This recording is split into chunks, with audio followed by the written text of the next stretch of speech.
Hello students, good morning. Today we are going to discuss worksheet number 52 और आज की worksheet में beehive book से एक चैप्टर है माय चाइल्डहुड।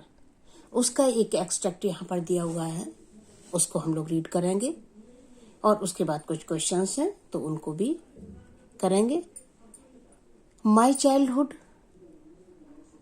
एपीजे अबुल कलाम आजाद जी की ऑटोबायोग्राफी है, उसका एक अंश है और उसी से एक छोटा सा एक्सट्रैक्ट यहाँ पर दिया हुआ है, तो चलिए रीड करते हैं उसको। Every child is born with some inherited characteristics. बच्चा जब जन्म लेता है तो उसको कुछ ना कुछ कैरेक्टरिस्टिक्स, कुछ उसकी क्वालिटी जो है वो अपने पेरेंट्स से और ग्रैंड पेरेंट्स से इनहेरिट करता है into a specific socio-economic and emotional environment and trained in certain ways by figures of authority। जिस माहौल में वो रहता है, जो उन संस्कारों का उसके ऊपर इफेक्ट होता है। I inherited honesty and self-discipline from my father।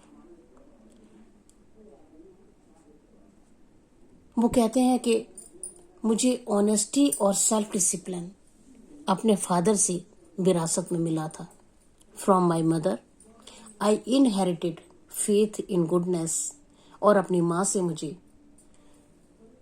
Faith in goodness and deep kindness, ये क्वालिटीज उनको अपनी माँ से मिली थी। And so did my 3 brothers and sister, और इसी तरह से उनके 3 ब्रदर्स और थे और एक सिस्टर, उनको भी ये क्वालिटीज अपने पेरेंट्स से मिली हुई थी। I had 3 close friends in my childhood. APJ Abul Kalam Azad ji कहते हैं कि बचपन में उनके 3 क्लोज फ्रेंड्स थे। कौन कौन से? रामानंद शास्त्री, अरविंदन एंड शिव प्रकाशन। ये 3 फ्रेंड उनके बहुत ही क्लोज थे। All these boys were from Orthodox Hindu ब्राह्मण फैमिलीज। ये तीनों मित्र उनके जो कट्टर हिंदू ब्राह्मण फैमिलीज होती हैं उनसे थे। As children none of us ever felt any difference amongst ourselves because of our religious differences and upbringing. लेकिन वो कहते हैं कि हम तीनों में कभी भी, हम जो 3 उनके मित्र थे और वो खुद, उनकी फ्रेंडशिप में कभी ये बात बीच में नहीं आई कि उनके धर्म अलग हैं या उनका पालन पोषण अलग तरीके से हुआ है अपने अपने परिवारों में, क्योंकि वो लोग हिंदू फैमिली से थे, ब्राह्मण फैमिली से थे, और एपीजे अबुल कलाम आजाद जी एक मुस्लिम फैमिली से थे। In fact Ramanand Shastri was the son of Pakshi Lakshman Shastri. जो रामानंद शास्त्री थे वो लक्ष्मण शास्त्री के बेटे थे।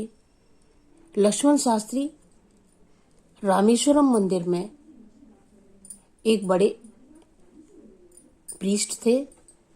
Later he took over the priesthood of the Rameswaram temple from his father, और बाद में वो उसी मंदिर में पुजारी हो गए अपने पिता की जगह। Arvind went into the business of arranging transport for visiting pilgrims। जो अरविंदन थे उन्होंने यात्रियों को लाने ले जाने का, ट्रांसपोर्ट का काम, उसका बिजनेस स्टार्ट कर दिया। एंड शिव प्रकाशन became a catering contractor for the Southern Railway। Shiv प्रकाशन जी, उन्होंने साउथर्न रेलवे में कैटरिंग कॉन्ट्रैक्टर की तरह से काम करना शुरू कर दिया। तो ये है आपका एक्सट्रैक्ट। अब आगे देखते हैं क्वेश्चंस। द बॉयज हैड, बीच में ब्लैंक दिया हुआ है, फ्रेंडशिप। किस तरह की फ्रेंडशिप थी उनकी? 4 ऑप्शन आपको दिए गए हैं, आपको 4 में से सही ऑप्शन चूज करना है। Casual, treasured, distant, one sided. तो इसमें से ट्रेजर्ड, ये आप टिक कर सकते हैं। What is the central idea of the given above extract? जो एक्सट्रैक्ट अभी हमने पढ़ा उसका सेंट्रल आइडिया क्या है? और यहाँ पर 4 ऑप्शन आपको दिए गए हैं। Everything depends on upbringing. Leo Tolstoy की ये सेइंग है कि हमारी अपब्रिंगिंग पर सब कुछ डिपेंड करता है, हम किस तरह से, किस माहौल में, किन संस्कारों में पले बड़े हैं। Discipline is the bridge between goals and accomplishment. Many people will walk in and out of your life, but only true friends will have footprints in your heart. ये लास्ट वाला ये भी देख लेते हैं। The mystical bond of brotherhood makes all man brothers. अगर भाईचारे की भावना है तो फिर सभी लोग आपस में भाई हो जाते हैं। इस तरह के ये 4 व्यूज आपको दिए गए हैं। और सेंट्रल आइडिया जो एक्सट्रैक्ट अभी हमने पढ़ा उसका क्या हो सकता है? तो हमने देखा ज्यादातर इस आपका जो एक्सट्रैक्ट है उसमें बात हुई है अपब्रिंगिंग की, पालन पोषण की, आपके संस्कारों की। तो आई थिंक ये बेस्ट होगा।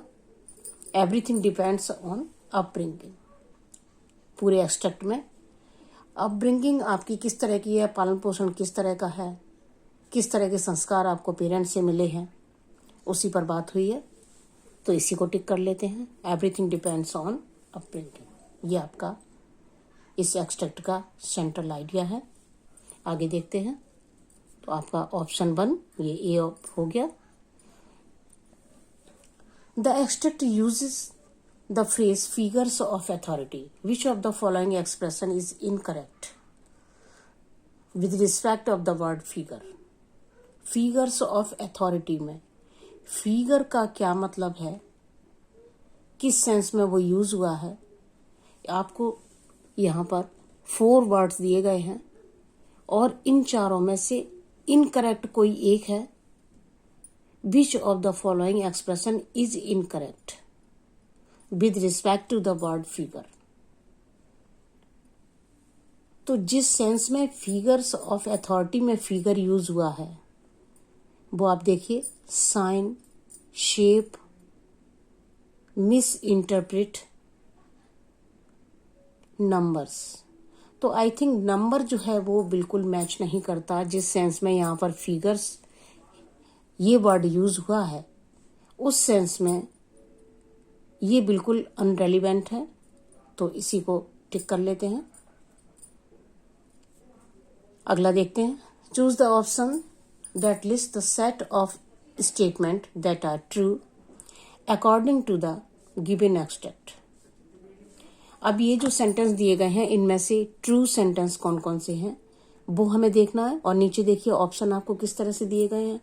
फर्स्ट एंड थर्ड आपको देखना होगा कि किस में आपके राइट सेंटेंस आ रहे हैं, आपको वही ऑप्शन देखना होगा। He inherited faith in goodness from his mother. उन्होंने फेथ इन गुडनेस ये कैरेक्टरिस्टिक उनको अपने मदर से इनहेरिट की थी उन्होंने। His sister inherited honesty from her mother. ये रॉन्ग है क्योंकि ऑनेस्टी उन्होंने इनहेरिट की थी अपने फादर से, तो ये आपका रॉन्ग हो गया। He and his siblings inherited no qualities from their parents. ये भी गलत हो गया। कई सारी क्वालिटीज का उन्होंने जिक्र किया है पैसेज में जो उन्होंने अपने पेरेंट्स से इनहेरिट की हैं, तो ये वाला भी रॉन्ग हो गया। तो आपका सेकंड और थर्ड ये 2 सेंटेंस तो रॉन्ग हो गए। लास्ट देखते हैं। His brother inherited self discipline from his father. अब सेल्फ डिसिप्लिन उन्होंने भी इनहेरिट किया था अपने फादर से, और बाद में उन्होंने कहा है कि उनके भाइयों ने भी इनहेरिट किया था जो क्वालिटीज उन्होंने अपने फादर से मदर से इनहेरिट की थी। तो ये सेंटेंस आपका राइट हो गया। फर्स्ट एंड फोर्थ, इस तरह से फर्स्ट और फोर्थ राइट हुए, और फर्स्ट और फोर्थ आपका यहाँ पर ऑप्शन आ रहा है, तो ऑप्शन सी आपका राइट ऑप्शन हुआ। आगे चलते हैं। Pick the option that correctly classified fact and opinion of the students below.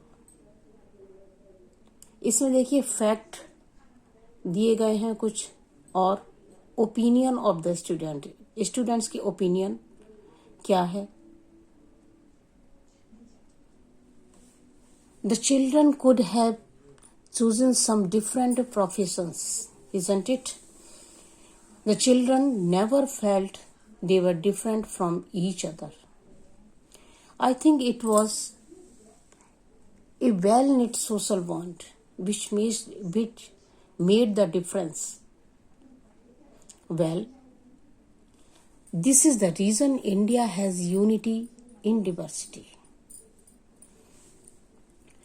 तो देखिए fact 1, the children could have chosen some different professions.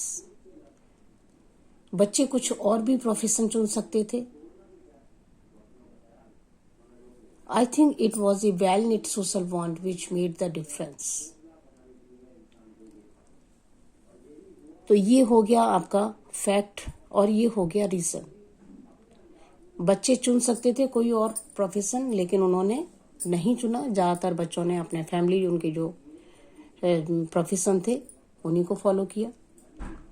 तो इस तरह के डिफरेंसेस वो हमारे कोई सोशल बॉन्ड इस तरह के होते हैं।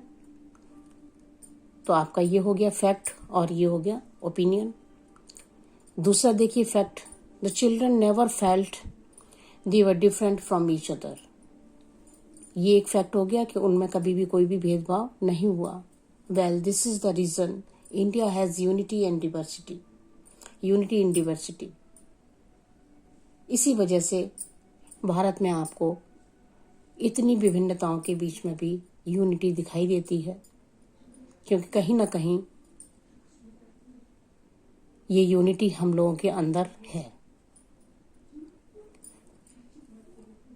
तो फैक्ट 1 एंड 2 और ओपिनियन 3 एंड 4, इस वाले को टिक कर लेते हैं। Covid appropriate behaviour message follow करते रहें आप। Wash your hand with soap and water regularly. अपने हाथों को साबुन और पानी से धोते रहें। अपना ध्यान रखें, अपने परिवार का ध्यान रखें, स्वस्थ रहें। Thank you so much.